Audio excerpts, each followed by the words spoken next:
بسم اللہ الرحمن الرحیم۔ یہ دنیا ایک امتحان گاہ ہے جس کے بارے میں اللہ تبارک و تعالیٰ ارشاد فرمائے انا جعلنا ما علی الارض زینۃ لہا لنبلوہم ایہم احسن عملا۔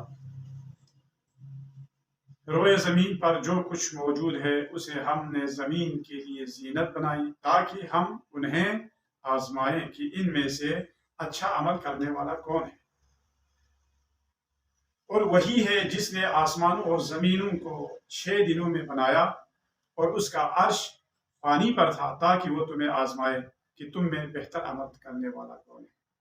لہٰذا رسول خدا کے لیے حکم ہے وَلَا تَمُدَّنَّ عَيْنَيْكَ إِلَىٰ مَا مَتَّعْنَا بِهِ أَزْوَاجًا مِّنْهُمْ زَهْرَةَ الْحَيَاةِ الدُّنْيَا لِنَفْتِنَهُمْ فِيهِ وَرِزْقُ رَبِّكَ خَيْرٌ وَأَبْقَىٰ۔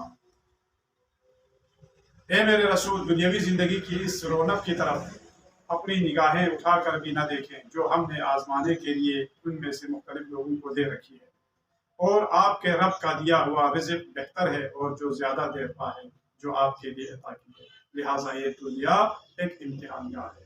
السلام علیکم۔